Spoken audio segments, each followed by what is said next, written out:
hello, and welcome back to another episode of PSY-POD, the podcast about nothing, the podcast where we bring local people to talk about local vibes and also other stuff. But today we're going to be having a slightly little different episode. I'm going to get my future told, or so to speak. I'm not sure. She will guide us. But anyways, before we do begin, can you please say hello to our local and international fans? Kuzuzampo and also aloha. My name is Kutira Décosterd, known as just Kutira mostly. And I'm really delighted to be here and enjoy my time with Thaye or Jamyang of sharing what I have created in the last 8 years. Okay. And so I'm excited to tell him about what's not what he thinks it is. Sure, it'll be fun. Okay, so before we begin, with that being said, PSY-POD starts now live from Juno Studios. PSY-POD, PSY-POD, PSY-POD.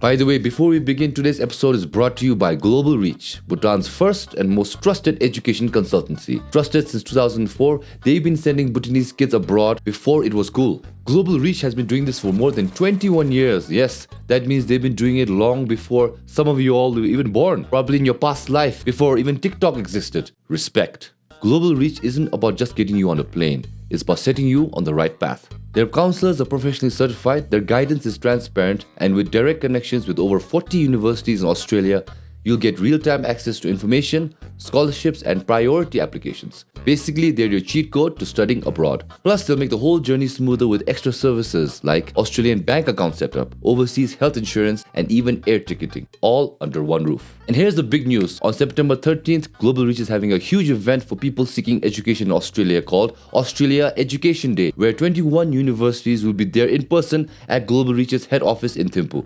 So if you're a student or a parent sneaking in some research, well, this is your chance to ask questions directly about the courses, requirements, scholarships, and even the campus life. Doors open from 11 a.m. to 5 p.m. But heads up, you need to pre-register by September 12th. But don't worry, you can do that by scanning this QR right here, which will be here throughout the episode, or by visiting their social media pages. So if you're dreaming about Pecha in Perth, maybe even kangaroo selfies in Canberra or Brisbane, or even a Canadian snowboarding degree in winter, then maybe Global Reach just might be your first big step. You can visit them physically in Thimphu or Phintsling, or contact this number right here. Global Reach, a trusted name, a trusted brand. First in the game, and still your number one plug for sending Bhutanese students global. Now, back to the episode.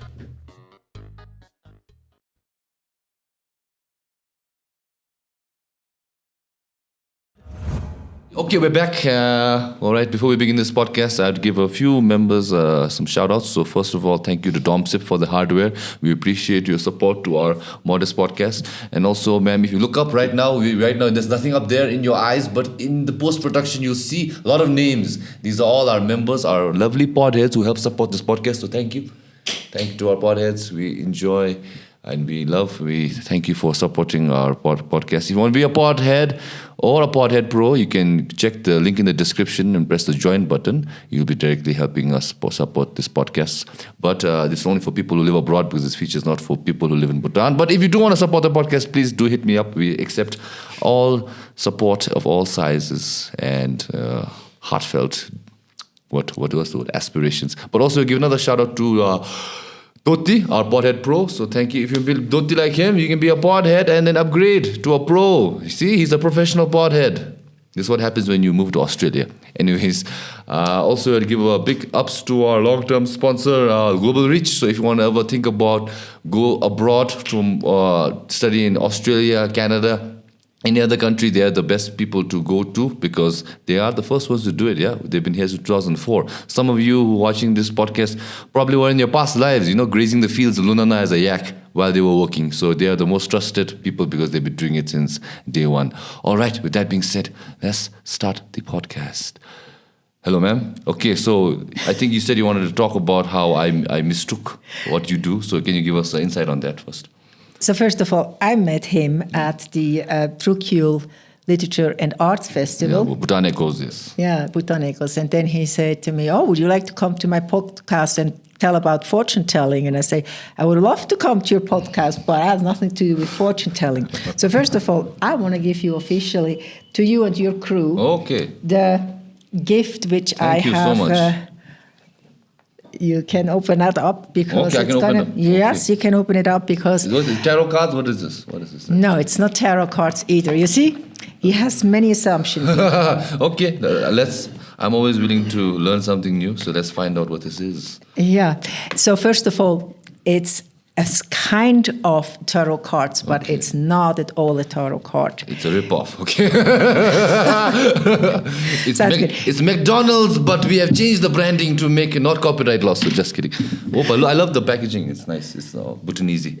Very Bhutanese, you see? Yeah, because it's all traditional Bhutanese everything. Okay, so now you can figure it out to open it up. Okay, I No, have to no. figure out how to open it up. Yeah. Okay, It's okay. probably magnet.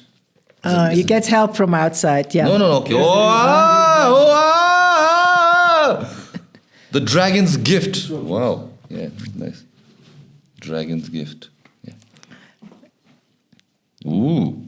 Wow, very elegant. Look nice. Focus is lost.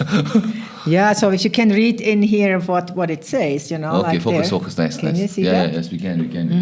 The dragon's gift. Again, focus is losing. Okay, anyways, You read it out loud. I'll read it out loud, yes. That's So- much easier, yeah. It has this, yeah. So it perfect. says, hear the dragons roar and embrace the blessings of protection and sacred insights. Wow, sounds very ominous. Okay. Oh, but I love the branding. Did you work with someone in Bhutan or was it abroad? That's a good question. So that was a beautiful student I met many years ago when he was in the Tanka school, and you probably all know. Oh, nice. You all know that it goes 6 years in order to become a Tanka player, right? A painter. And in the third class, I spotted him because I'm coming to Bhutan since 2005. Okay. So 20 years. And I did tell him his name is Lakpa. I did tell him that when he's finished with his Tanka school, you can just take this year off. All right, okay. That I would like to hire him for a project. And that's what I did. And yeah, these are 53 cards. Oh, it's all And 8 lucky signs. they are composed with the 8 auspicious symbol, Okay, 8 lucky signs. the 8 lucky signs, and then with the elements of the 4 elements of earth, fire, water, and air. Oh! And Look, this one is for rebirth. That's the iPad to focus. Huh? Oh, I can use the iPad to focus, but it's okay. I got the focus. so that belongs to the element of earth. So there are 44 cards, 11 to each of the elements, plus the 8 lucky signs, makes 53. And if you add them up, 5 and 3 makes 8. Oh. The auspicious number of 8. That's already a difference between the tarot Oh. and oracle cards. Okay. Tarot has a specific number which you have to stick, which is Okay. 78 cards, and they have suits, and they have really kind of like a way to read them and how you interpret them. Okay. The oracle cards Okay. are much different, and you don't have to put them away because you're going to pull a card. Okay, well, I thought I'll keep it nice like this for now. Yeah, you okay, can I'll just put keep it the- as for now. Yeah, yeah, when, you can- when we pull it out, you can tell me when to. But right now, let's hear more about what this Yeah. is and how is it different So- from the tarot and the other fortune oracle That's stuff. what we're doing right now. They are different because they are based to the oracle of the dragon. Now, your country, your protector is the dragon. And many years ago, once I heard a story by one of the majesties, which she said, I heard the dragon roar. And I thought, wow, the dragon roars here in Bhutan. And she said, and I knew our country was safe, was protected. So that is your unique oracle of your country, the dragon. Where I come from, I'm originally born in Switzerland, in Europe, but I live since 40 years in Hawaii. The dragons are not as friendly as your dragons here. Oh, in Hawaii? No, we don't have dragons we have some dragons in Hawaii, but in Europe. Oh, yes. When you looked at the dragons in Europe, they're all really kind of like mean-looking, George the Dragon Slayer, and dragons were for me as a child or so, dragons were scary. And here, dragons in Bhutan, they're not scary, they're protected, they're good, they are caring. And the idea of doing an oracle deck after I have done already the music with for the nuns of Bhutan came because I also lead spiritual journeys. And when I brought people here to Bhutan to travel with me through your sacred wisdomful land and country, I couldn't really have them in a workshop room when I work with them individually as a therapist. And we were sitting in a bus, we were driving somewhere, we would get out, we would pilgrimage up, is it Taksang or wherever, and much happened. And so what I started to do to create little cards, so for people to pull cards and then interpret them with what they experienced.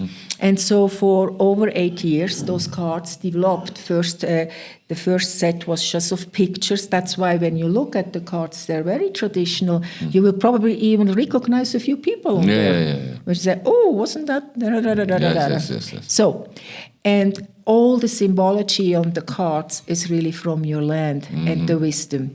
And then I put that together, but Lakpa, who is a really talented, amazing, and graduated Tonka painter, which then started to paint even for the J. Kempo. I knew I got the right one out of the class. Okay. I was, in a way, had the right feeling. And right now he is painting actually for the fourth king. And he's very young. How old are you? I'm 31. Okay, he's a year older. Okay. So he is already a young master in a way, if he paints. And I was really blessed that I found him, but it was not easy. It's like, imagine you are a traditionally trained musician. We even give you classical music. And now you come and Jamyang over there says, oh, let's jam something. You would freeze up because you know how to play the piano or whatever, the violin or whatever instrument, and you wouldn't go free-falling and just, oh yeah, let's jam, because you wouldn't know how to do it.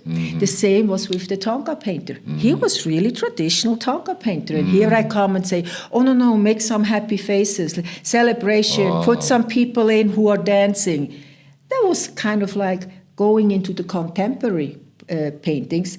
That was certainly a challenge for Lakpa, but he mastered it. But it took 8 years to get to the final product. And I did sketches before, and so in the end, the deck got together. So back to your question about fortune telling. No, it is a tool for self-help or self-healing or self-development. So in a way, for example, you mix the card, you spread them out, and you have 53 options. But you connect with yourself, oh, what do I want to know? What's going on with me? Or would like to have an insight of today. And intuitively, you pull a card. Then you look first on the visual. You're not going straight to the booklet. Of course, I did write the booklet to give more information of what the interpretation is, but that's not the point. You are actually go with, how do you feel? What is this on the picture? Did I just pull the card, letting go? Then you thought, oh gee, what's maybe in time in my life to let go? What doesn't serve me any longer?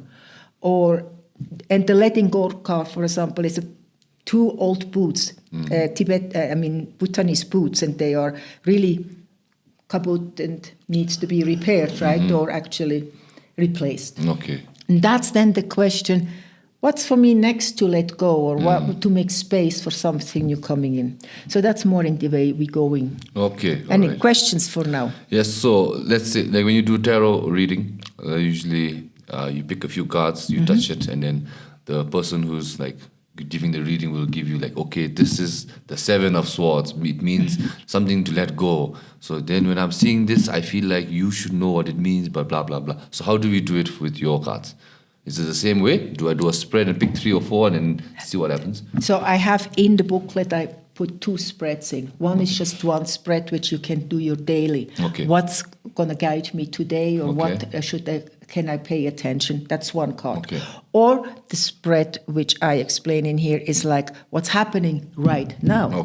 And the second card is what is possible, what's already there. Okay. And then the third one, where are you heading? But that's not like, it's more a flow of like what's already within you. I understand. So I would then actually invite you once you have to mix up the cards, otherwise you just pull only from one card. Yeah. You just go and sit a little bit as you talk and just mix them up. Or I have to give you my cards, they're mixed up. Okay, so which one? You can just give. I give you my cards Okay, because all right. then you don't have to mix them up.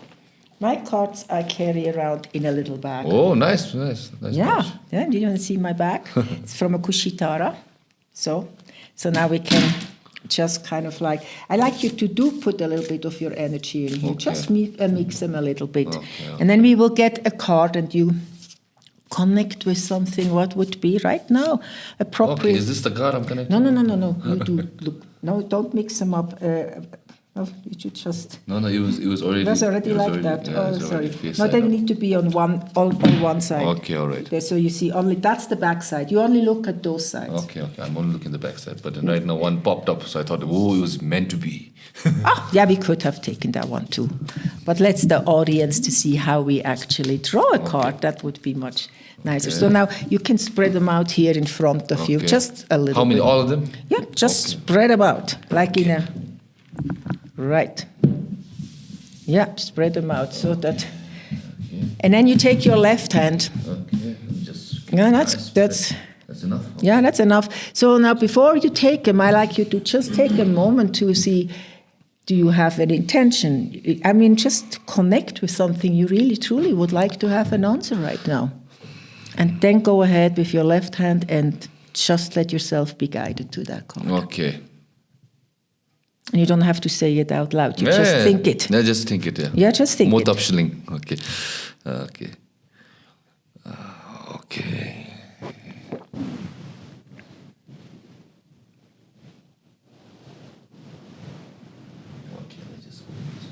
Okay, so I take this one out. Yep.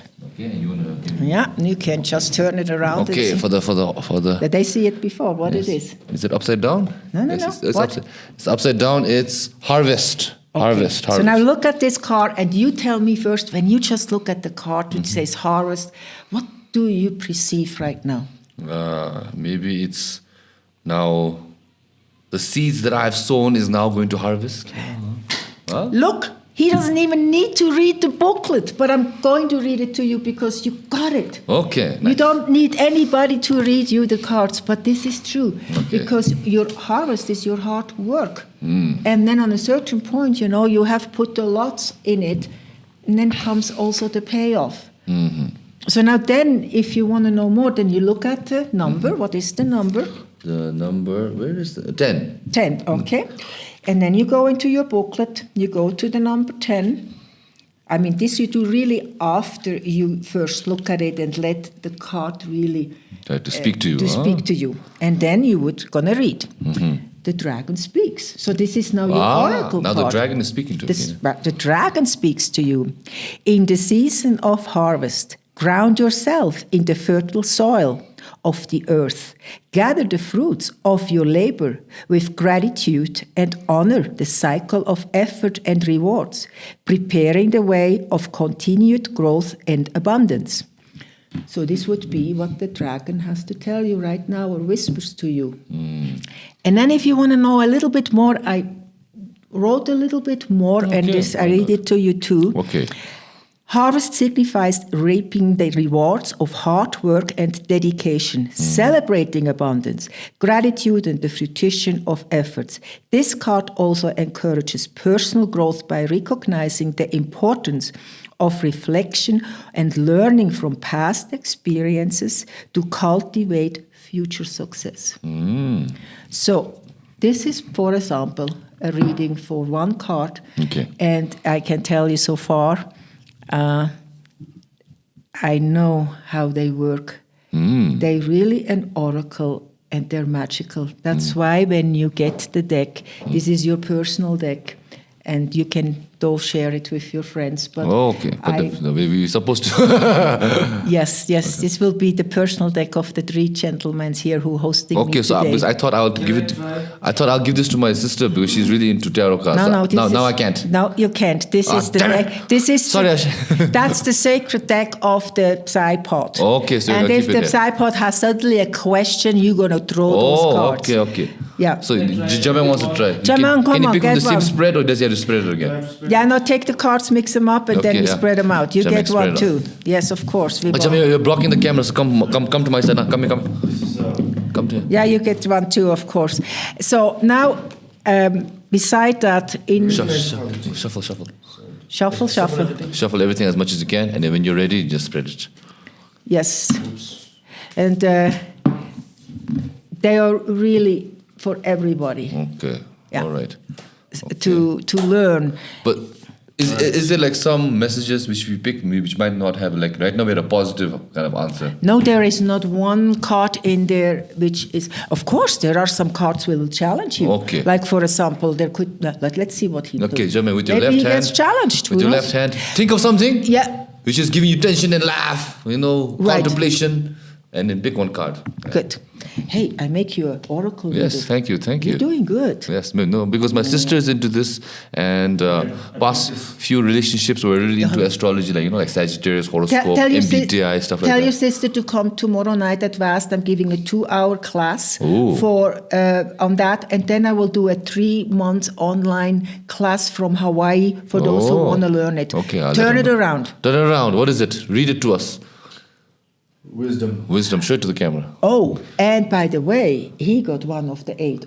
Oh, lucky besides. signs. Oh. So sit down. this is really good for you, Chairman. Yeah. So So, does that mean I get to win $1 million? hey, No, I'm kidding. if wisdom lies in money for you, you may want that. But Jamyang actually means knowledge and wisdom in Yeah. Dzongkha.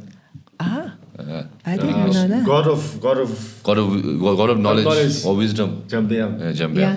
I put the 8 auspicial symbol in it because I thought this is really traditional of your culture. Yes, very much. And so when those 8 cards also have different numbers, they don't have 1, 2, 3, they have the Roman numbers because they are like, if we go back to the tarot cards, which this is not tarot, I say this would be like the big arcana. Oh. Like you have the suits and then you have the big arcanas in tarot. I know tarot very well because I have done lots of cards, but these are so special because they are for your people, for your understanding that you can connect with it. Okay. And this is unique. And beside that, this is a limited edition. Once they're sold, then your deck has more value. Okay, so speaking on that, limited edition, so where do people buy it? Actually? It's I'm gonna read him before. Okay, first we'll do because we Jamyang's got a reading. Jamyang's because he deserves that. Okay, we need to read Jamyang's reading. What is the number on you got on there? What's the number? It's the Roman 5. number. 5. Roman 5, yeah. Okay. V. Do you want to read it out loud to Okay. him? And you start with says the dragon speaks. Okay. But read it out loud. Okay, read it Roman 5. within the microphone. Yeah, the dragon speaks. Let the resonant sound of truth guide you on your spiritual journey, awakening your inner wisdom and illuminating the path to enlightenment. Wow. And do I read Yeah, the read it. conch shell? Oh my, that's such a coincidence. Coincidence, wow. Coincidence. Two accidents same time. Coincidence. No coincidence. Coincidence, because my granddad used to talk about conch shell on the way to Pawo cliff, whatever. But this symbol represents the spread of the sound of truth and the awakening. It fosters personal growth by encouraging the pursuit of wisdom and spiritual consciousness. Ooh. So what can we understand from whatever you thought about? Does this kind of resonate?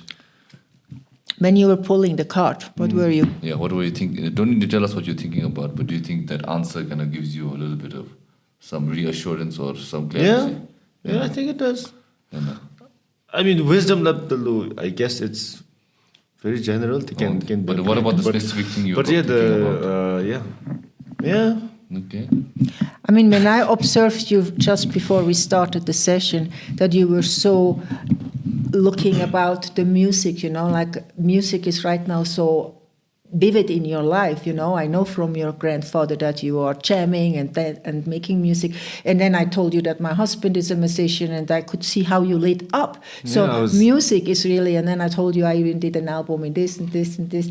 You see, that's the wisdom you gather right now, opportunities how you can create your own sound, your own style of music, your own way of sharing your music, because the best thing of a musician, when you don't have to copy, when you can find the way what really you want to give to the people.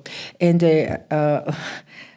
last night, when I had dinner with your grandfather, he played us a piece of music, which is a very, very old piece from 1930 by somebody you probably don't even know, but it is an old singer, you know, and she said, "Where did all the flowers gone?" And it was a lyrics of it, which was then so appropriate because it was after the war. And you guys here in Bhutan, you're so protected. Protected in a way, I don't even know if you watch TV news. I can hardly watch news because then I see what's happening in Gaza, what's happening in Africa, where the people killed, and it's really bloody murder. Yep. Here you are in a country, you'll be so blessed. But that song at that time was so vivid because they say, what a waste of this young man going into the war and lose their lives. So, you know what? This song was done in 1930 or so, and honestly, we are at the same place and even worse. So, yeah, what's happening in the world right now, it's not fun. Agree. So, if you can do something which helps the people to overcome this anxiety and the really deep sorrow what we experience, you know, because we feel sometimes so helpless. I cannot go in Gaza and drop food, you know. It's out of my hand. I can only pray, right? Yep. So music and good movies with a message. This is the element you both working in. You're in media. That's why I brought a filmmaker here. We'd love to meet. I invite you possible. both to come up for coffee, yes. Before, That is something, Jamyang, that's the wisdom you can expand and put it into music where you touch the people, where they get, wow, this music is for me. It's not just a love song. We all go through love, you know, like a broken hearts and then find love again. Of course, these are mostly the songs which everybody wants to sing. But at this time right now, it's much greater. Take your hands and your soul into these directions. I absolutely resonate with whatever you just said. I also feel reaching inwards and, of course, a lot of influences from outside. You'll always have it in your subconscious mind, but dig in and something that you really want to communicate, look inside, and then just put it out music. There. Exactly. You know, things sometimes only can prevail when it goes through music. I do not forget once when we did the music, you know, with the Sacred Feminine Voices of Bhutan. There is a song of King Kesar. And I remember when at that point it was Lynch and Thinley who listened to it, and he says, wow, I think with this music the young people maybe learn more or will know about King Kesar. I didn't know what he was talking about because that's not my culture, but I do know Hafiz's poetry and everything prevailed because they were singing his songs. Music is like you etch yourself into history. So put your music into your messages you want to give. Your podcast is just so important because what you give out, people hear out there, and I may not aware. So you both are at young age on key points which you can really expand, but use the wisdom of what you grew up with. The wisdom of Bhutan, and I packed them there into the cards in my best intention. You were asking me, are there some bad cards? Well, there is no bad card, but maybe you get the card which is called forgiveness, or you get the card wrath. But then you need to understand what it means. Wrath is a good card because sometimes you have to have the way to say, no, I'm not. Like if the little girl comes and says, give me more chocolate, and Darren say, no, you had enough. That's a no. But it comes from love. Wrath comes from love. It's the biggest card of empathy. Forgiveness is not about that you have to forgive him because he screwed up with recording or whatever. Forgiveness, the biggest one, is to forgive yourself when you thought you didn't do good enough. It's all about the self, not about other people. No, it's about yourself. It's self-development. Yeah, but sometimes we do need help, right? And so I thought, with my knowledge as a therapist, as an artist, as a musician, as I love your country. I love your philosophy. And this is not religious card. Their philosophy of the universal, compassionate heart. That is important. That motivated me. And by the way, all the profit of these cards go to the Nuns Foundation. Why did I choose the Nuns Foundation when I came in 2005? Your father had me at his show, and he asked me about the nuns. And I didn't know much about the nuns, but I met nuns, and I was really fascinated how learned they were with retreats, but how little they were taken care of in a way, at that time. And I thought, well, I'm for women empowering. I love to empower women in the way where they get a little bit the lesser stick. And it started there that I thought, okay, I would like to do something for the nuns, and that's why I recorded the nuns and with my husband and made that album. And since then, I support the education of little girls, women, any case. And so, yes, that's actually also something which should be mentioned, that this goes to the Bhutan Nuns Foundation. I'm very proud about that. Okay, so how... Everybody go buy. How do we buy? Where do we buy? How much is it? You can. Why should we buy? No, why is not the kind. If you really, I realized that so many people are here into tarot. Yes. So this is an additional tool. I'm not saying that. Hey, drop tarot and go to that. Not at all. This is another thing which tarot is not so much Bhutan oriented. You see the swords and you see the wands and you see the chalices. This is a really Aleister Crowley. Go back to, this is very different. Right. This is your culture. This is your wisdom. This is the speaking of the dragon. And the dragon is your protector. And I think it's time that Bhutan gets the dragon protector out in this way. Okay. So speaking on that again, so where can we get this? Okay. You can get it at the Textile Museum. Okay. You can get it at the Tarayana Foundation. You can get it at Lungta. And the people who are Bhutanese and get it at Lungta, that's the only place where you can get it. They get a discount because one thing I wanted to make it available. For the people who are not Bhutanese, and that means mostly tourists, as I say, they pay quite a lot more. Okay. But you have to go in to the Lungta, and your looks already will probably qualify you for it. Yes. Yeah. Foreign price. You discount him not so much.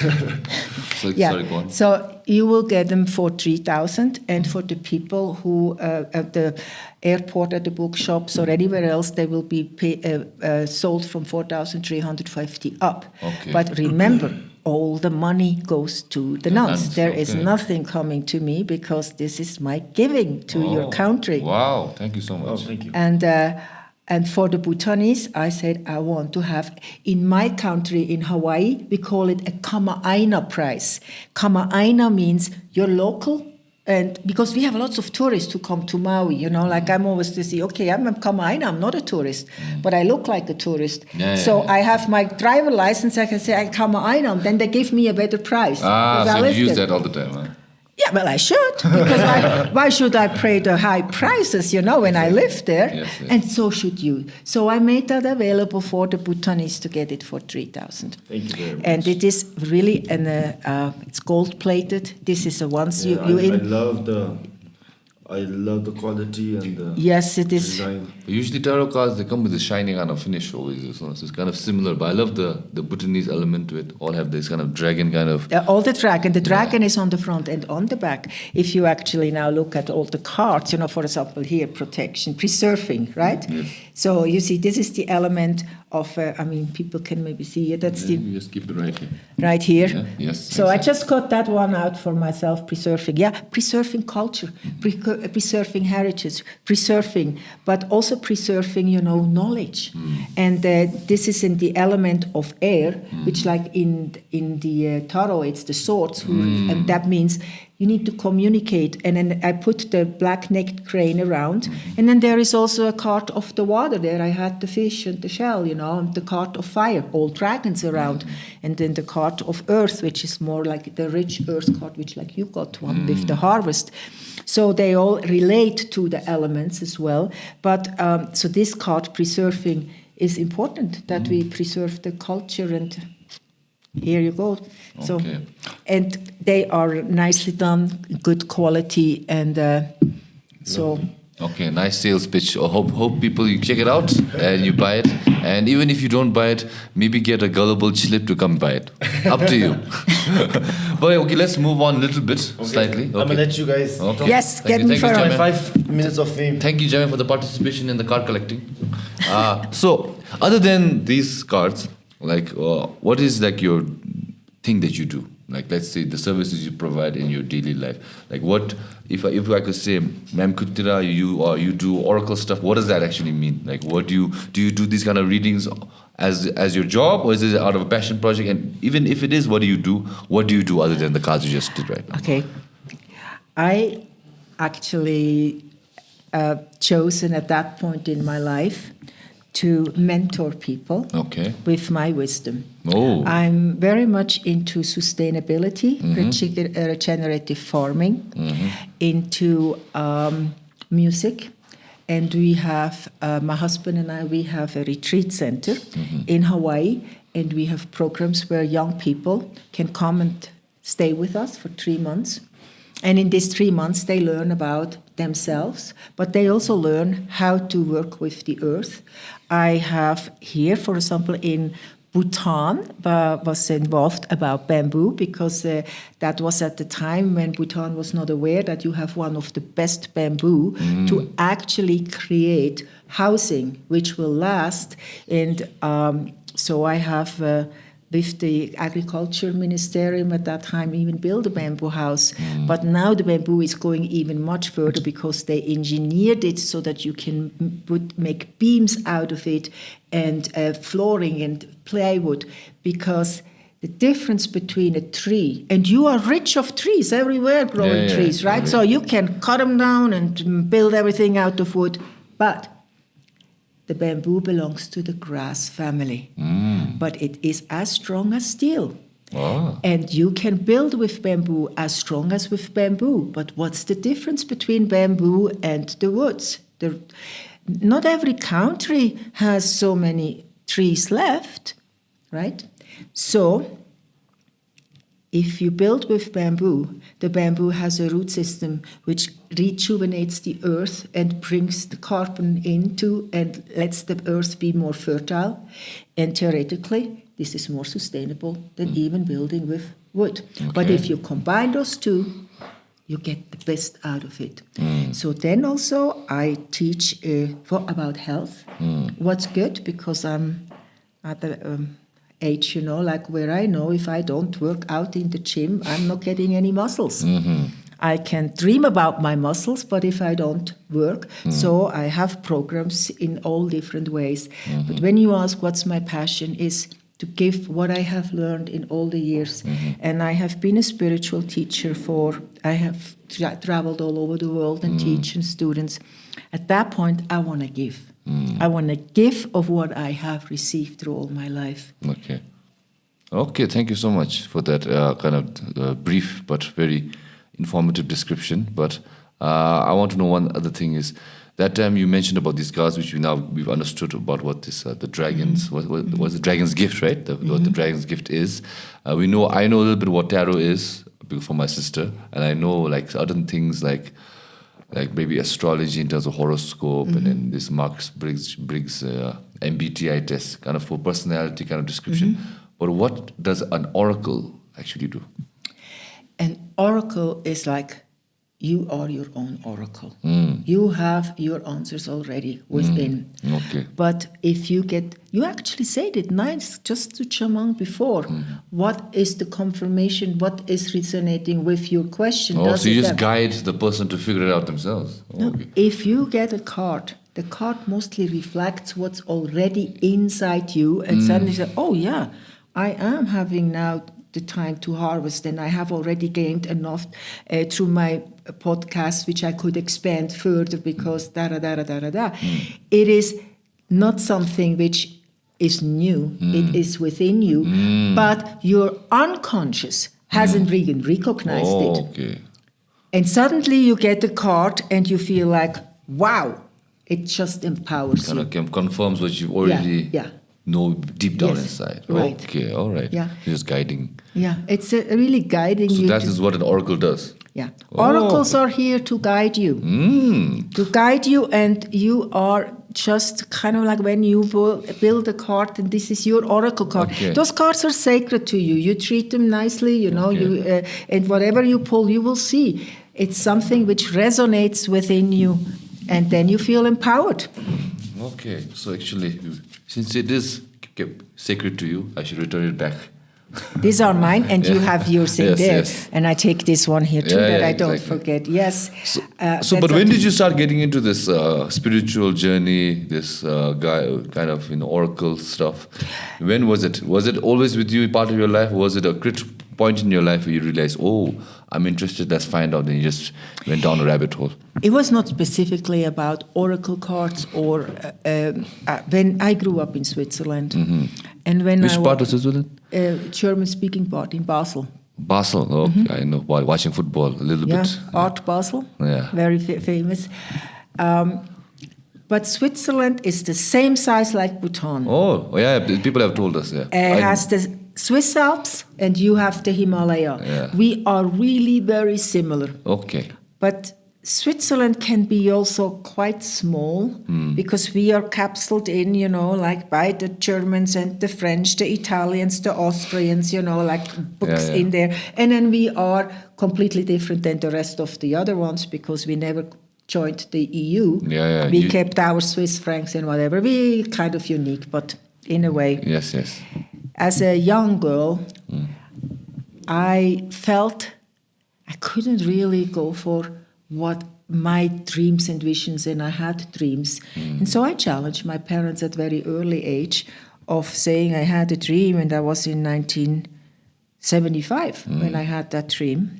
Oh, you remember the year when you had the dream? I do remember the dream because I also remember that my parents says no way. Okay. And this was like going to India. They didn't even know where India was on the map. Wow, okay. And of course, in 1975, you don't want to go to India. But I had a dream I had to go to India. They wouldn't let me go, and I was not yet 21 years. At that time, you had to be 21 years in order to actually go without the permission of your parents, where you get your passport. So you're an adult in 21 only, somewhat? At that time, Okay. But now it's reduced to 18 years. But there I would need their signature. And they said to me, oh, no, you can go everywhere else but not to India. So instead of them hoping, like I'm maybe choosing a neighbor country like England or so, I said, okay, then I go to America. Okay. And they held their word, and I was very young when I traveled to America. But why did you want to go to India or America?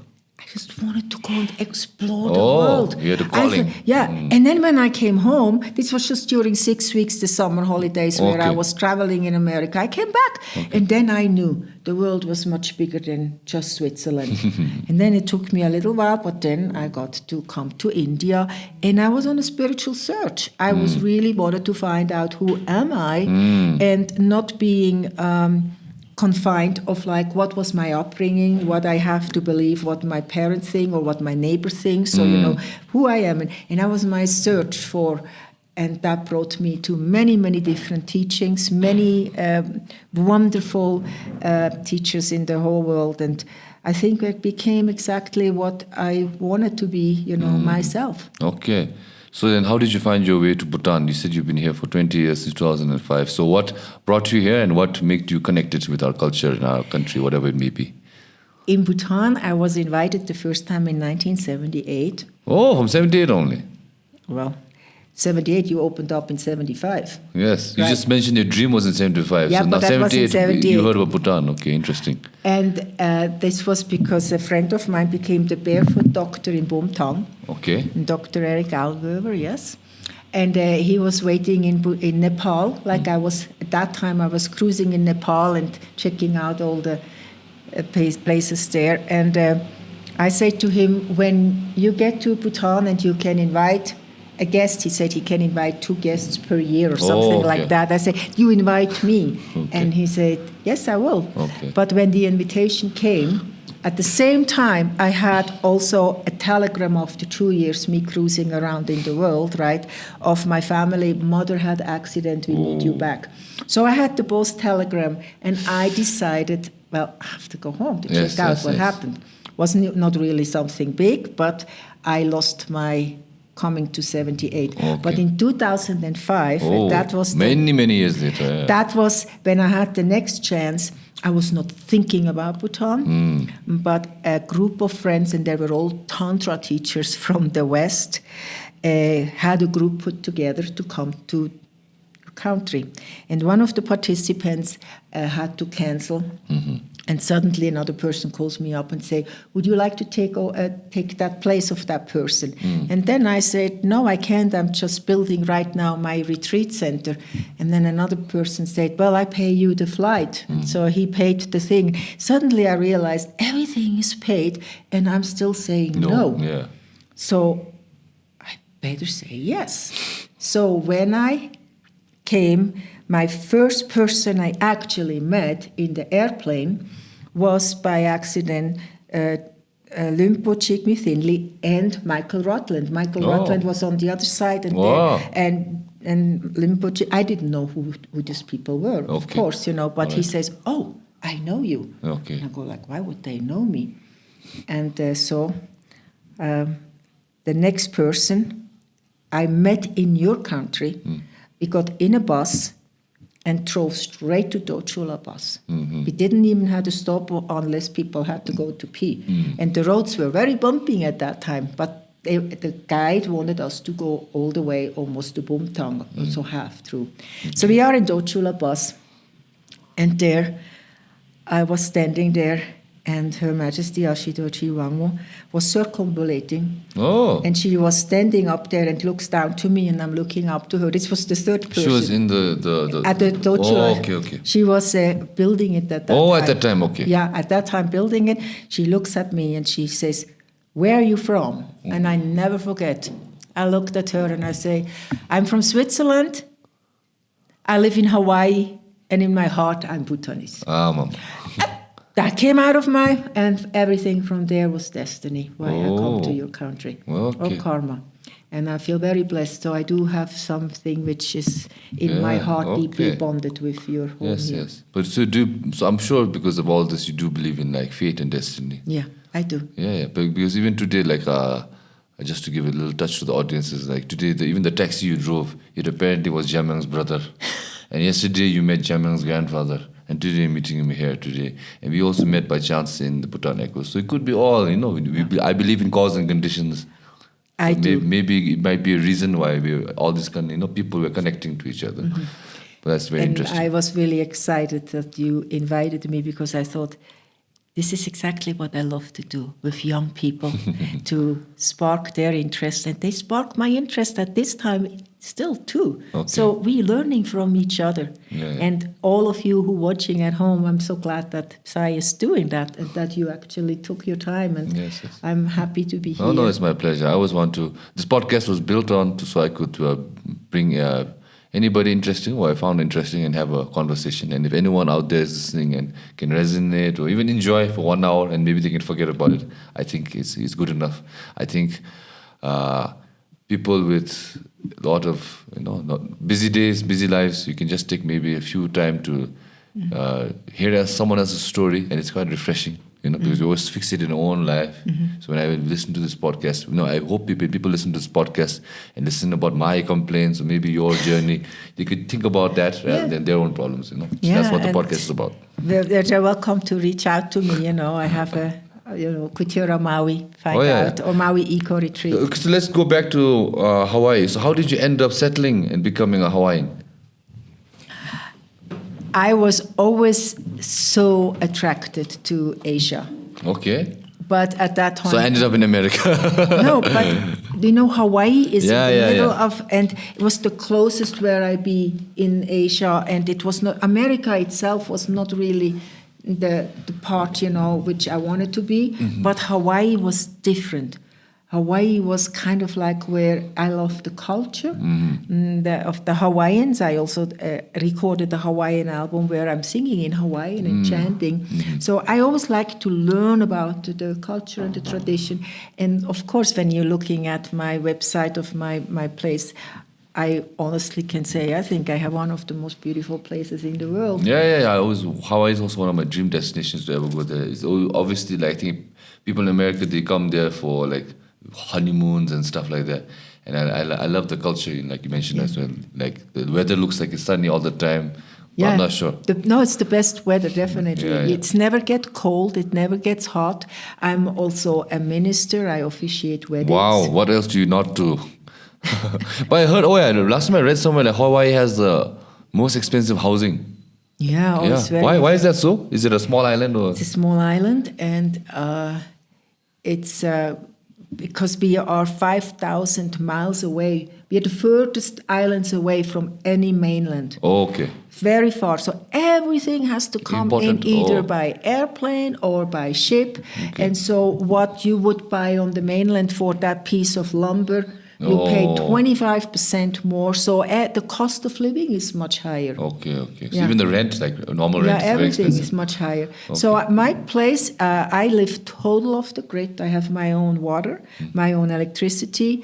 I do everything myself, so I live sustainable. And that's the way, you have to walk your talk. You cannot go out and talk about green living and sustainable living if yourself, I really admire so that, I definitely do that. Okay. So are you, other than that, from spiritual background, are you religious? Or would you just say you're spiritual and philosophical? I think if I say what comes the closest to my heart is really the philosophy of Buddhism. Okay. Absolutely. And maybe in my heart I am a Buddhist, but the philosophy of compassion and kindness and that resonates in my heart the most. That's why probably my past lives maybe have been here in a time, so I feel like so home. I feel when I come here, and I have met so many of my friends and feel embraced by all of them. So maybe I'm part just of your tribe here. Yeah, maybe, yeah. Just have blonde hair. But I always believe, at least even most of the teachings is you can be a Christian, you can be a Muslim, and you can also be a Buddhist. Because Buddhism is not that we believe in a single omnipresent being. We believe it's a way of life, So but in our marriage system is what I think is just maybe a little bit supernatural. We believe in karma. That because of your past lives karma or the acts that you've done, whatever to leading up to this point, whatever I've done leading up to this point has made us come here today. Yeah, but hey, look at that. If there is a belief in everybody say, if you do good deeds, then you will receive good deeds, right? Yeah. Then I will be inspired to be nice because, hey, do I like people who are bad to me? Yeah, obviously. Yeah. I also state, I'm not belonging to any religion. Yeah. I am the spirit of the divine feminine.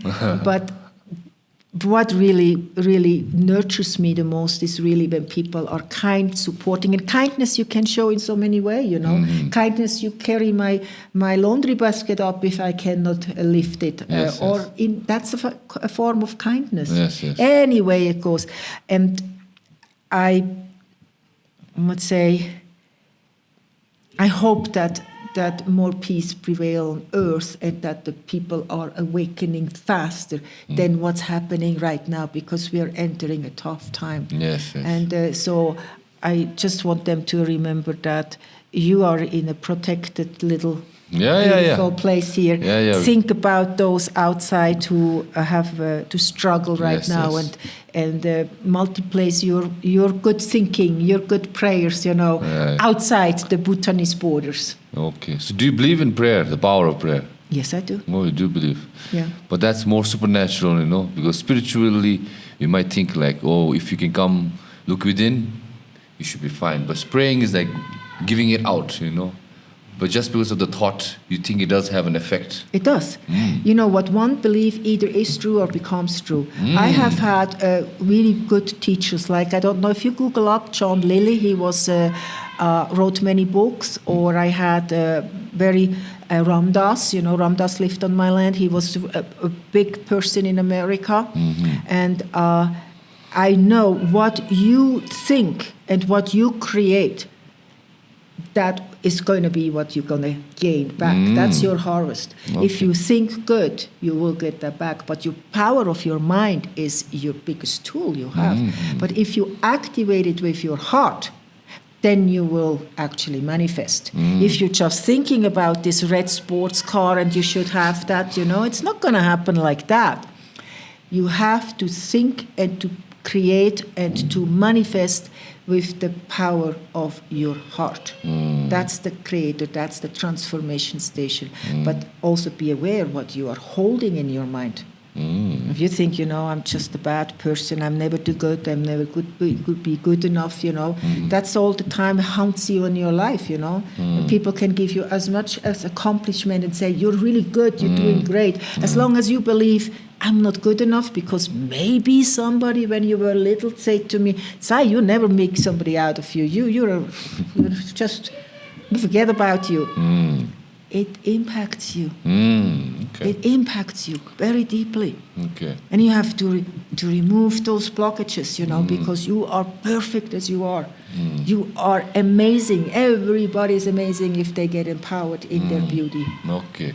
But let's say, I do believe in the self-belief. I'm also I'm also a strong, believer and supporter of the thought that no one is going to make you the person that you want unless you believe it yourself.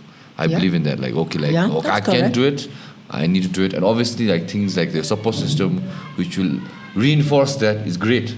But I always feel like that is secondary. The primary should come within, that you need to believe what you can achieve. But let's say, the young kids these days, they have this saying called the delulu is the sululu, which basically means being delusional is the solution. So let's say I am nothing right now, okay, and I want to be a millionaire, actually, which is true. I am not nowhere near being a millionaire, but let's say I already believe I'm a millionaire, and I act like a millionaire, I'll talk like a millionaire, I'll dress, I'll spend, and that will be the solution, because I'm going to, once I believe it, I'll achieve it. So fake it till you make it. So do you think you agree with that or not?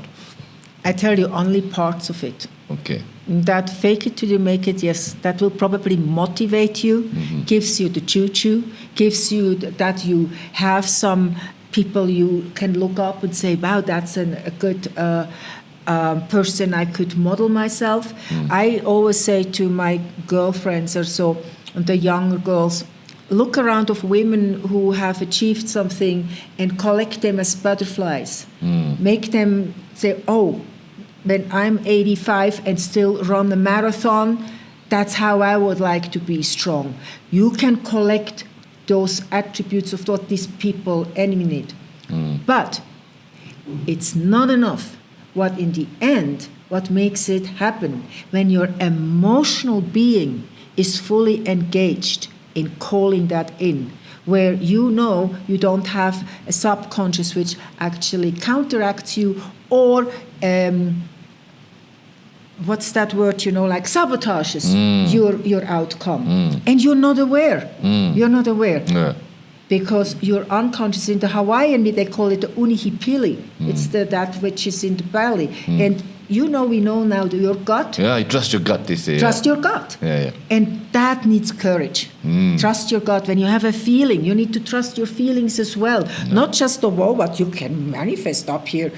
See the million and see the mention and everything. It's not enough. Manifesting is a different form, which is holistic but fully, and you need to start here. But also, let's say, confidence comes in when you believe in your own hype. Let's say, I am a chef, okay? I have studied in some culinary school. I think I'm okay. Maybe some few, let's say, accolades around here, which has now made me believe, because of my knowledge and my feeling, that I am the best. Okay? I am the best. And now the confidence comes, the narcissism, arrogance, whatever it may be, comes along with it. But you feel like you're the best. But let's say you aren't. Okay, let's say you aren't the best. Maybe you're good, but you aren't the best. But because of what you think that you are the best, the confidence and the delivery comes. Is that also good? That because now you believe you're the best. But even though everyone else is looking around you saying, look at this guy, he thinks he's the best, but he's like, okay, he's okay. So what do you think is better? To be at least a realist, or self-aware that you are not the best, or to believe you are the best even though you're just like, okay? Well, that is self-indulgence, or that is self-manipulating of something which is not happening. But, for that you have the good friends around who can say to you, hey, dial it back. But on the end, if you are good or not. If that dish you just created is absolutely perfect, the seasoning is melting and brings that flavor in the eating and everything, and you nailed it. Then and if you over seasoned it and it's too much salt, it too. If you just tell yourself I'm the best when you're not the best, that is just kind of like going down the rabbit hole. Forget about that. And also have good people around you who empower you. They don't have to lay to you and say, oh, you are the best. They just say, I'm here, buddy, for you if you need me. I love what you're doing. How can I support you? As you give that back to them as well. Then you grow. You know what a good relationship is? And I'm married since 33 years. Okay, we can talk about relationships also. No, just just to make sure that, I'm doing good. Okay, so go on, please. In my relationship is, and Raphael was saying to me, whatever makes you happy makes me happy. How can I serve you? I like you to shine. He empowered me my entire life that I could be a free spirit, travel and go wherever I want, and have experiences. The same was for me to him to say, what would you like to do? I would like to take 3 months off and be quiet, and would like to go to studio and record and not have to take anything else. I support you. I want you to be happy. Go for 3 months. I will take care of that. We supported each other, and whatever, when he sees that I'm happy, makes him happy. Even if I get sick, then he gets sick too, or he feels the pain. That's when you help each other out. That's a good relationship. Okay, but let's say when someone, like similar situation, we give an example, like I'm this good chef who think I'm the best. Empowering is like, I understand, like, okay, we'll support you. But let's say when you need to give them the bad news, that, hey, right now you think you're here, but you're actually here. Now, how do you empower a person? In my life, I felt empowered when people talk the truth to me. When they really say to me, even, like, you go in a shop, and you try on a dress, and the salesperson says, oh my God, you look amazing, fabulous, beautiful. Get a dress, and you believe them that you look really good, and then you come home, and then your best friend says, you look like a potato bag. Oh, really? She told me it looks good on me. Okay. Yeah, that is not empowering. Empowering is when somebody says, you look like a potato bag in this thing. I think you can let that go. That doesn't suit you. Okay. That is true friendship. Okay. That is being honest to each other. And those are the people you want to have around you, who are honest to you. Okay, which I agree with as well. But last time I watched this video from this guy who was an expert in communicating, and I think maybe you can resonate with this, and I can hear your opinion now. Where do you think, agree with him or not? Which is like, basically, he went to a play for his friend, and the play was very bad, just like a similar potato situation. It was very bad. So when it was done, he quietly respected and listened to watched the whole thing. And then a friend was like, "How was that?" And he was like, he said he didn't want to lie, but he could be selective with the truth. So he said, "I'm so happy that you did it. I could tell by your face that you really enjoyed it. You gave it your best shot. I'm so proud of you." And he hugged her. And then he didn't lie, but he also told somewhat of the truth because he felt that. So the next day he called back and said, "Okay, now I have to be honest. Yesterday I didn't want to ruin your mood, but I would say that it wasn't really that good, and I think you didn't really get it. But I want to tell you it's coming from a good place. You can improve it." So what he told from that conversation was like, you can be honest, but we can also be selective of our honesty and of our timing as well. Yeah. So, do you agree with that, or do you think it's better to get go like, "Oh my God, that was shit" from the beginning? No, most of the people could use the diplomatic way, and I think that was really kind what he did, Yes. and that he did on the end, called her up. When let's say I said to somebody, "Hey, how did you like that play?" And the answer is, "It was interesting." Then you know already. Interesting. That's another way to say it was interesting. They couldn't say to you, "I couldn't get it. This was like, bah," But he did it in a nice way. Yeah. And when you get creative feedback, which you can then take, and that creative feedback is in the way he did it. You gave your best, the next day, there maybe you lost it, I couldn't follow the thread on that. And that person can say to them, "Thank you for telling me." That is a plus. Okay. That one I would definitely say choose that in your life. That's how I always put yourself into the shoe. How would I like to be treated? Okay. How would I like to experience a bad news or whatever? How would that like to be delivered to me? Where I'm not going to break down and be in the dummies, for weeks or whatever. If you can put yourself into the foot of the other person, what would make them the best way, then you have a kind heart, and you're still getting your message through. Okay. Yeah. Okay, similarly situation, let's say, since we're on the topic, let's say, go for I think it. I've met many people. Fortunately, I'm at least, I hope I'm self-aware that I've not been around this kind of people, but there are a lot of people like we're yes men, or let's say people who, flatterers, polishers, which we call it in Bhutan. And I feel like some people which exists, whether it be in Bhutan or anywhere else, is that they get into a position of power, whether they're rich or they're successful in terms of money or whatever, but they surround themselves in a circle of people who just repeat back what they're saying, and they gain this sense of confidence, which becomes arrogance and narcissistic, and they cannot, notice when someone is becoming a yes man and all.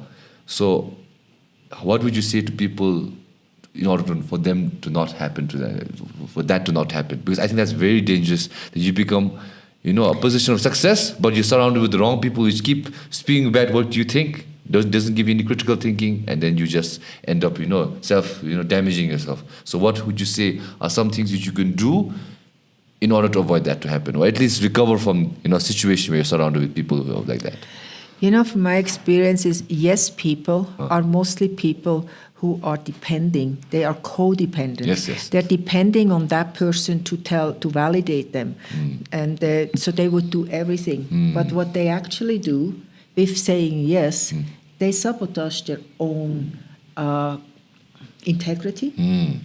And you have different energies around people. There are also sometimes people who, I would say, they're sucking energy, right? You feel it right away when you have people around which are they drain your energy. Yeah. Or you have people who are not in their heart and kind of like not aware about themselves. Oh, let me just turn it. Okay. If you need to pick it up, it's okay, we can cut. No, I think this must be by accident my alarm clock. Oh, alarm. I thought it was a phone call. Yeah, yes, it's my alarm clock. I don't know why I have that. Okay. I'm doing fine. Oh, it's a sign. Sign, yeah. Okay, go yeah. on. So, yes, people are really tricky because they don't have their own way where what's truth to themselves, and they just want to please the person who either is in control of them with money or in control with them with having something which they are depending, and that is really very dangerous. Yes. So be aware when you have yes people around, because that's not going to really serve. But how will you know? How would you think some signs you should know? Like, oh, wait a minute, is he agreeing with me because I'm right, or just because he's a yes person? How would you tell differentiate? I would say you have to evaluate yourself. Are they depending on you? If they're equal to you, they have an easier time to say, hey, say, you're off the chart here. Stop it, like, hey, take a hike, right? Yeah. But if that's somebody which they want something from you, or you are in a position where you are where they want to be, those are the yes people. Yes. No, I can somewhat understand it, because at least like I'm into psychology and stuff like that, like the human psyche, how it operates, and how you can like cut some few probes in order to get what you want. But I'm just like, I feel like mostly like when we have our own busy lives, and it's not fault of any other people, we don't recognize it, and it's hard to recognize. So I thought maybe you can have like key indicators, like if this person is behaving that way, maybe consider that he could be that person. Well, my indicator for me personally, but that may be different from yours. Oh. But if I have a conversation with somebody, or I hang out with somebody, and I feel afterwards, wow, alive, energetic, then I know I was with a good person. Okay. If I afterwards go like, oh my God, I need a whiskey. No, I don't drink whiskey, but I need something to recoup, or I need to time off. Then I know I got drained. Okay. Watch your physical being afterwards. Are you enlivened, and wow, this was great. I really learned something. It was great to hang out, and you still have energy, even you were doing a lots of. For example, during the Bhutan Ecos, I had 7 participants of ladies who joined with me. We arrived on the 1st of August in the afternoon, and I made my whole group packing up the, oracle cards, because we needed to bring them to the festival, for the next day, and they were putting all the ribbons around, and around 6 o'clock, each of them, because we had to be up at 3 o'clock at the airport in Bangkok, they were hardly falling. I mean, they could hardly walk up to their room, but it was about 7 o'clock, they had the dinner and they left. Well, I had to go to the reception of the opening at the Indian embassy. I dressed, and I got in my red dragon dress. And I was till midnight, and the next morning I had to be at 8 o'clock at like you know, I was not trained. I had so much energy. I felt, energy can also be given to you, even you are already, I was 24 hours on my legs. At that point till I got to rest, I was almost 24 hours standing. But it didn't felt like that. Because I felt energized, I was in good company, I was good. Now, if this would have been another scenario, I would have probably fell off. You should have carried me somewhere. Watch your energy in how you feel. That's actually a really good indicator. I really like that. How do you feel after meeting somebody? Do you feel good, or do you feel drained? Yes, that's a really absolutely. Good indicator. Very nice. Okay, so similar on that theme, I would like to ask, what was it, the thing I just left my mind, I was so fixated. Sometimes you feel like, let's say, you're not doing this because you want to, you're doing this because you're trying to make someone else happy. Like that. Like, let's say it could be a simple thing, like, your mom calls you and says, go collect the laundry. You're like, okay, fine. I don't want to do it, but it's my mom. I care. I don't want to make her feel bad. Make her feel good. You do the laundry. Now, let's say that happens for everything. Let's say for, pick up do this, do that. This is an example. Okay, it's not like my mom might be watching. So let's say, even a relationship. Let's say, I want you to call me every night before you sleep, or I want you to, pick me up every time. And then you don't want to do it, but you feel like, okay, I want to do that for them. Like, it does get draining at some point, right? So how do you think you can, balance that out? Like that time you mentioned about, your partner saying, what can I do to empower you? Okay, I want to get 3 months and doing that. Okay, I understand it. But let's say you do it for 8 months and you're not happy with it. But you're like, oh... You did it already 8 months ago. Okay, I was a little bit on the nerve. But so how do you balance with that? Because I feel like the relationships you do for people, I think you might get harmed if you keep doing it for other people. You don't think about yourself, right? Yeah, sorry. You have to, what is the most important tools in a relationship? Yes. What you need to learn? What do you think? The most important tool Most important tool? in a relationship. Communication? That's the second one. There's a second one. What is the first one? Empathy? Love? What is it? Trust? I don't know. Okay. First one, communication. Second one, communication. Third one, communication. It is about communication. Okay. So let's play that out. Okay. You do something which I really don't want to continue because it pisses me off, or I feel drained, or I feel like enough is enough. I did it 8 months too long. Whatever it is. Okay. So sometimes you need to know how to communicate that to the person, that the person understands what your needs are.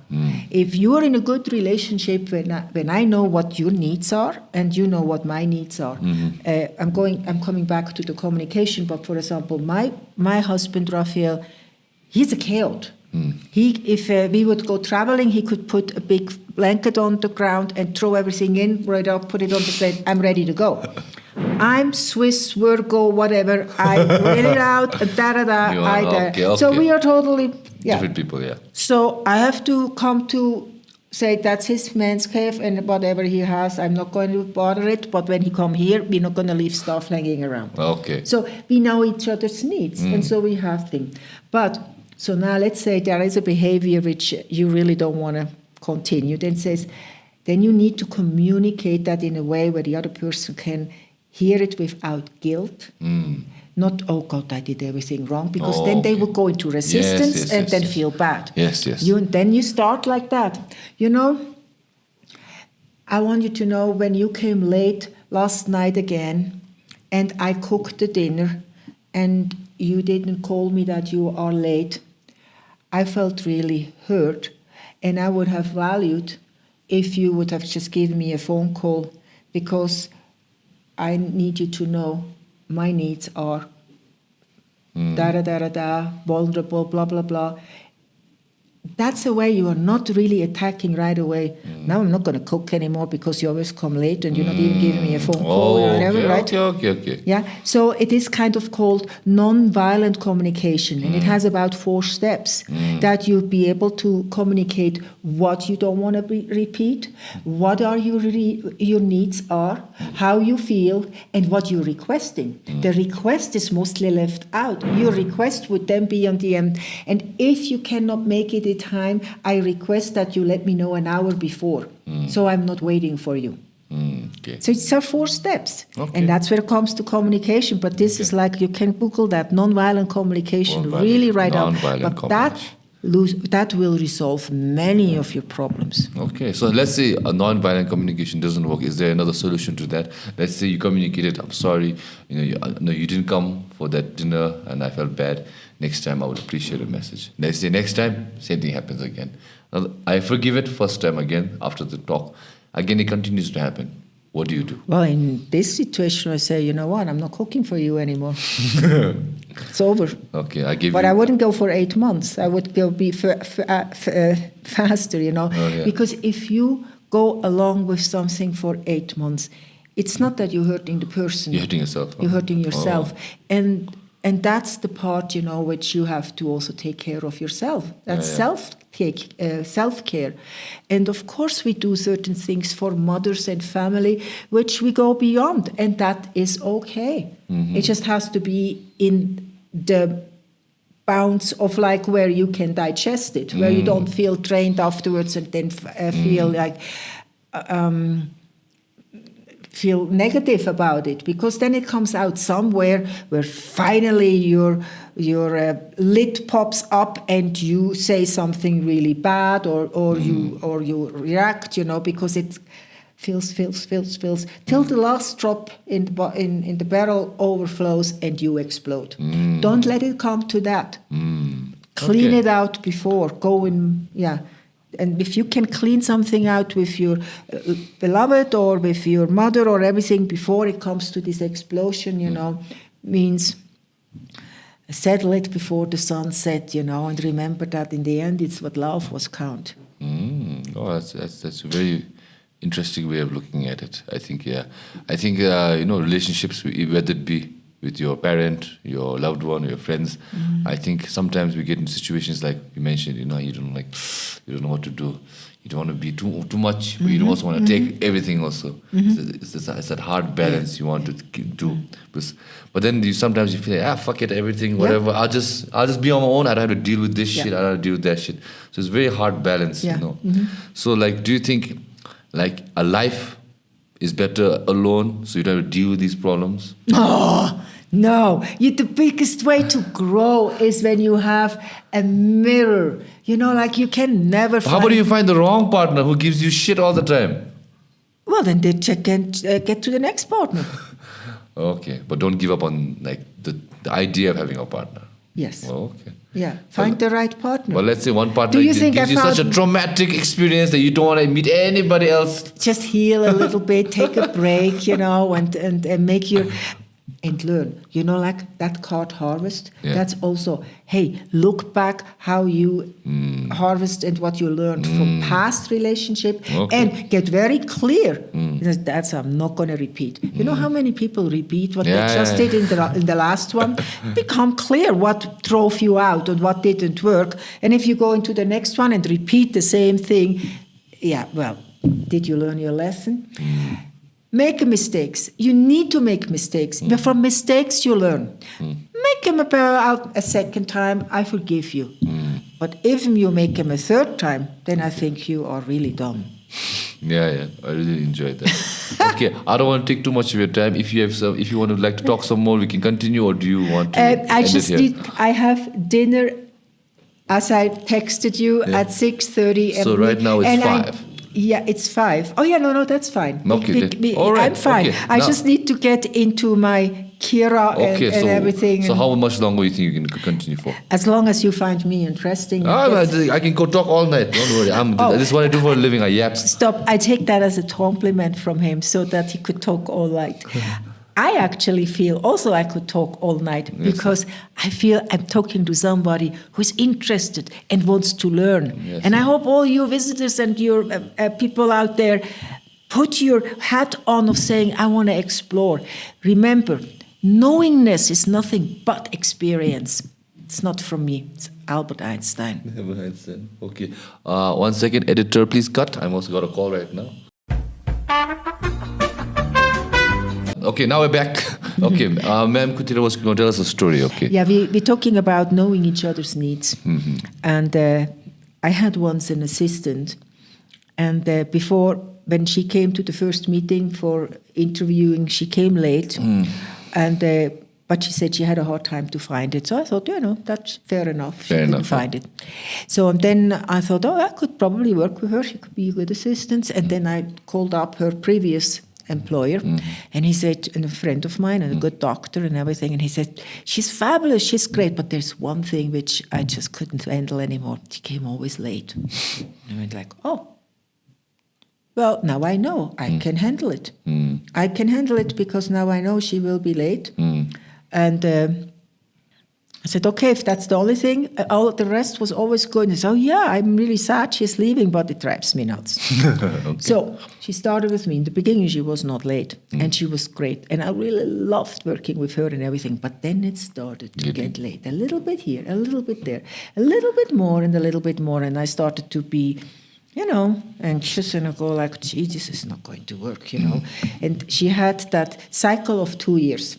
She always changed her job every 2 years because that's exactly what the person could handle, the employer. Okay, right? I get what you're saying. So after 2 years, couldn't go on. And then another person hired her, which was a friend of mine, a very famous author. And he called me up and he says, how is she? And I said, she is great. And I'm so sad she's leaving. I said exactly the same like the other guy.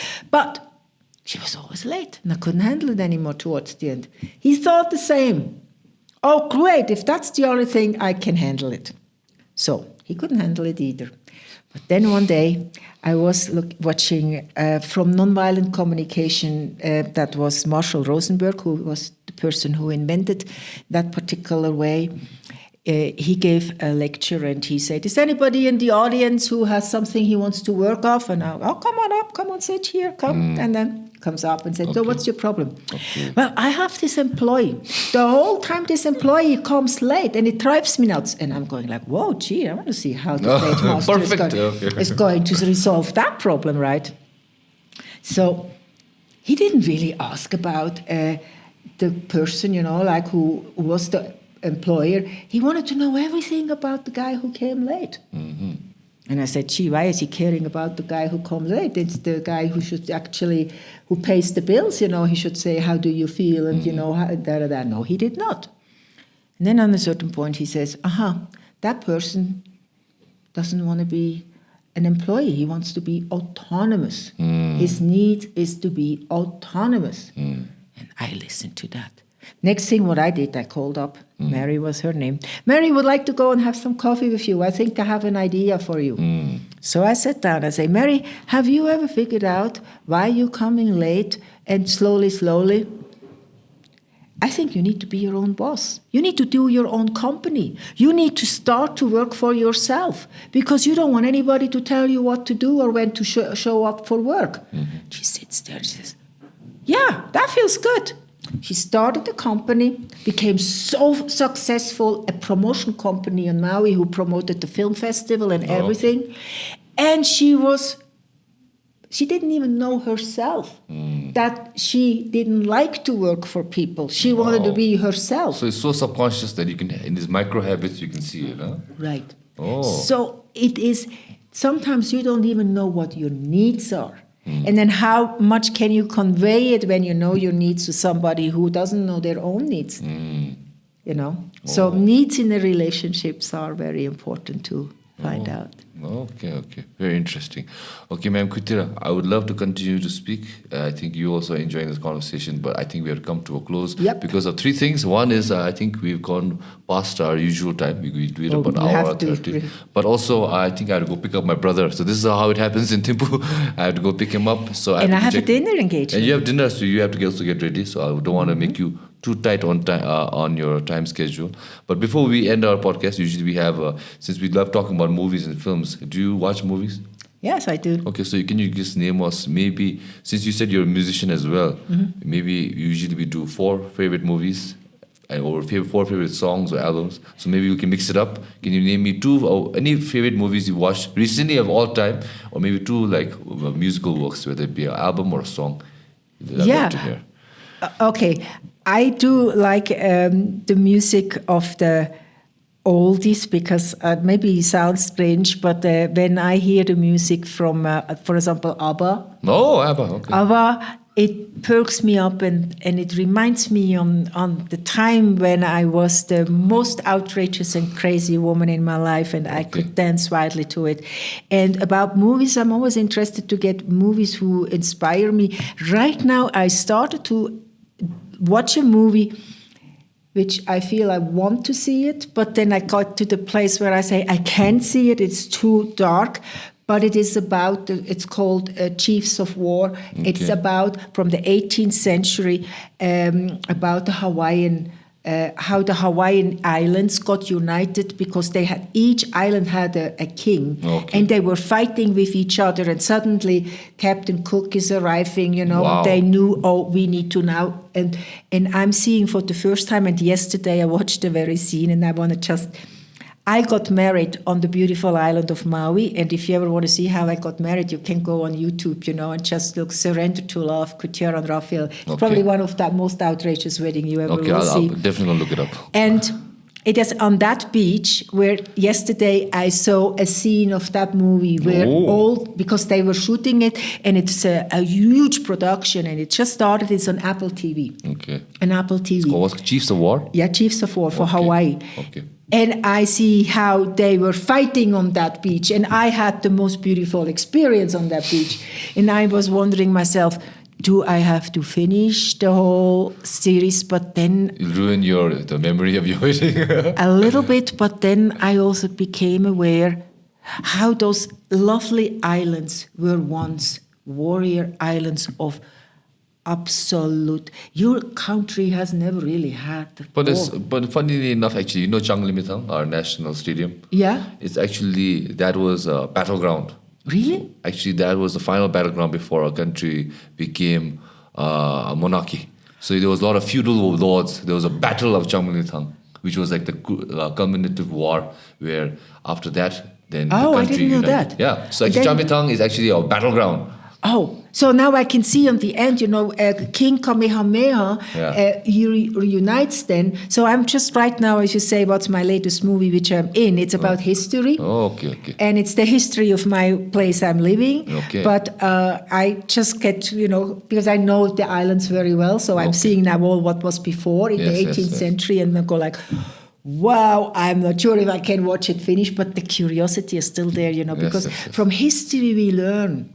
Yes. History repeats itself. Yes. And when we learn how things are happened, then we can maybe predict of not going to happen. But that's up to the gods. Okay, but all right. Yeah, we'll check it out. Yeah. Sai, thank you so much thank for you your so time. Much. Thank and you so much, aloha to Kususampo for being an okajinche. Okay. For joining me in this amazing time with you. Thank you. And so before we also leave, we usually, since I could not offer you other than some cold water, we give this last opportunity to promote anything. So like, for example, usually when we have singers, we say hi. If you can check out my Instagram, follow me here, check out my new song. This is the one. So anything you want to promote, your last opportunity, please look into the camera. I will be happy and I'll take advantage of it. If you would like to follow my Instagram, it's Maui Eco Retreat. Okay. And also, if you want to see more personally what I'm up to, you are very welcome. Kutira Maui, easy. And if for our music, of all the albums we have done, it's called shamanicmusic.com. And you can go... You have a website as well, right? Yeah, shamanicmusic.com. And you can find this all on Spotify.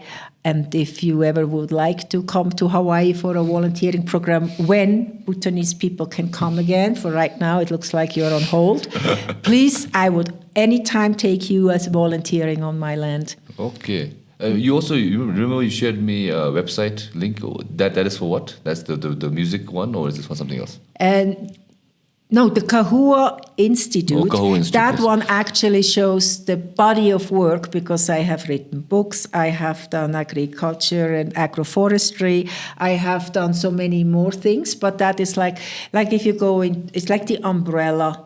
Like under the umbrella is the shamanic music or the Bhutan Eco Retreat. I have, like you go in a department store and say, where is the parfumery or where is the clothing? Okay. I have those different, but please, I'm at that age in my life where I have a lot of accomplished, and you may just start, but may I be an inspiration.